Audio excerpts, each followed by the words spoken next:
Shalom, selamat malam Bapak-Bapak yang dikasih Tuhan. Kembali kita masuk dalam ibadah Pelkat PKB, masih dilaksanakan di rumah masing-masing. Mari kita siapkan hati dan pikiran kita masuk dalam doa. Mari kita berdoa. Tuhan Allah Bapa di sorga, kembali berkumpul bersama kaum Bapak yang berada di rumah masing-masing. Tuhan, kami naikkan syukur, Engkau memberkati kami, Engkau melindungi kami, Engkau turut ambil bagian dalam setiap pekerjaan kami. Dan saat ini Bapak, di dalam persekutuan Pelkat PKB yang kami laksanakan di rumah masing-masing, Tuhan, kami membawa pergumulan kami dalam ruang perenungan di saat kami boleh mendengarkan firman-Mu. Urapilah kami dalam kasih kuasa Roh Kudus-Mu, agar kami dimampukan untuk dapat memuji nyatakan apa yang menjadi kehendak-Mu dalam ruang kehidupan kami. Dalam nama Tuhan Yesus Kristus, amin. Baik, Bapak-Bapak yang dikasih Tuhan, pada malam hari ini pembacaan kita masih dari Daniel pasal 9 ayat yang pertama sampai dengan ayat yang ke-19. Daniel pasal 9 ayat yang pertama sampai dengan 19, yang dimana judul perlindungan ini ialah, ya Tuhan, ampunilah dosa kami. Ampunilah dosa kami ya Tuhan. Itu judulnya. Baik, bicara tentang Daniel kita udah jelas tahu dia bertumbuh dan juga mendapatkan tugas dan tanggung jawab yang begitu besar dari tahun pertama pemerintahan Darius, anak Ahasveros, dari keturunan orang Media yang telah menjadi raja atas kerajaan orang Kasdim. Pada tahun pertama kerajaannya, Daniel memperhatikan dalam kumpulan kitab jumlah tahun yang menurut firman Tuhan kepada Nabi Yeremia akan berlaku atas timbunan puing Yerusalem, yaitu 70 tahun. Lalu aku mengarahkan muka aku kepada Tuhan untuk berdoa dan memohon sambil berpuasa dan mengenakan kain kabung serta abu. Bapak-bapak yang dikasih Tuhan, kita lagi bicara tentang situasi dan kondisi di mana Daniel bersama dengan seluruh bangsa akan menghadapi satu bentuk pergumulan yang begitu hebat. Pergumulannya ataupun malapetaka yang begitu hebat. Dikatakan di sini bahwa maka aku memohon kepadamu, ayat 4, maka aku memohon kepada Tuhan Allahku dan mengaku dosaku. Demikian, Tuhan Allah yang maha besar dan dahsyat, yang memegang perjanjian dan kasih setia terhadap mereka yang mengasihi Engkau serta berpegang pada perintah-Mu. Kami telah berbuat dosa dan salah. Kami telah berlaku fasik dan telah memberontak. Kami telah menyimpang dari perintah dan peraturan-Mu, dan kami tidak taat kepada hamba-hamba-Mu, para nabi yang telah berbicara atas nama-Mu, kepada raja-raja kami, kepada pemimpin-pemimpin kami, kepada bapak-bapak kami, dan kepada segenap rakyat negeri. Ya Tuhan, Engkaulah yang benar, tetapi patutlah kami malu seperti pada hari ini, kami orang-orang Yehuda, penduduk kota Yerusalem dan segenap orang Israel, mereka yang dekat dan mereka yang jauh, segala negeri kemana Engkau telah membuang mereka, oleh karena mereka berlaku murtad terhadap Engkau. Kesalahannya apa?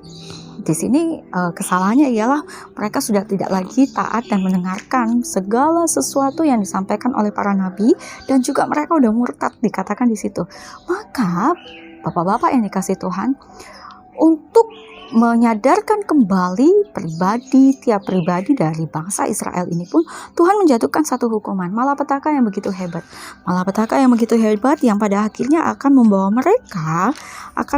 mereka kepada jalan Tuhan, kembali kepada Tuhan. Di dalam proses inilah kita melihat, ya Bapak-bapak yang dikasih Tuhan, contoh dari Daniel nggak ngelakuin kesalahan.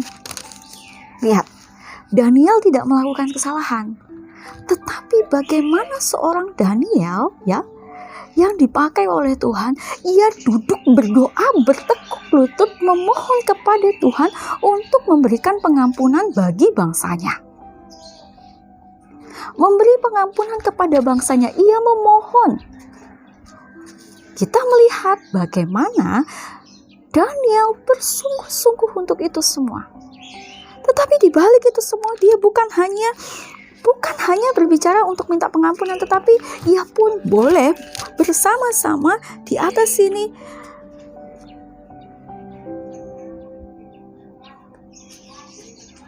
Dia meyakinkan bahwa bangsa yang dikasih Tuhan akan berbalik kepadanya. Bapak-bapak yang dikasih Tuhan, sudahkah kita tiap pribadi mendoakan anak-anak istri kita? Sudah.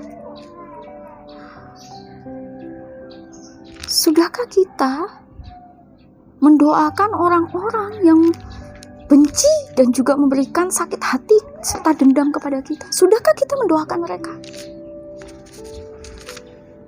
Hati-hati, jangan salah berdoa.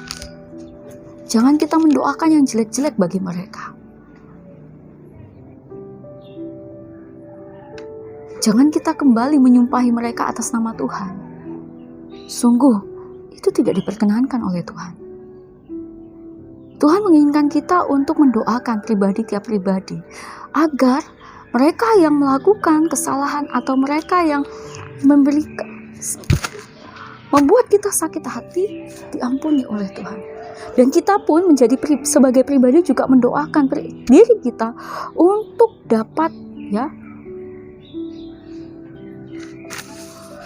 dapat berdamai dengan segala permasalahan dalam ruang kehidupan kita.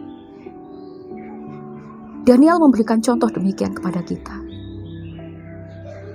Bapak-bapak yang dikasihi Tuhan, kiranya firman Tuhan ini tidak berlalu begitu saja. Tapi firman Tuhan ini memberikan kekuatan serta hikmat dan kebijaksanaan bagi pola pikir kita. Agar kita sebagai kaum bapak tidak salah langkah dan tidak terpengaruh ataupun terpancing dengan emosi kita. Tetapi mari saat kita terbawa oleh emosi, kita luapkan itu dalam ketenangan dan kembali sujud atau bertekuk lutut memohon kepada Tuhan. Memohon pengampunan kepada Tuhan. Agar kita tidak jatuh dalam dosa. Mari bapak-bapak yang dikasihi Tuhan, mari kita bersama-sama yang mendengarkan firman Tuhan ini, memaknai tiap ayat dalam firman ini dengan baik. Daniel saja dimampukan Tuhan untuk mampu mendoakan orang lain. Dan kita pun sebagai pribadi yang dipakai oleh Tuhan, mari kita mendoakan tiap-tiap pribadi di lingkungan kita, dan kita mulai dari kehidupan keluarga kita. Mengampuni, berdamai dengan diri sendiri. Tuhan Yesus memberkati. Amin. Ambil saat itu sejenak.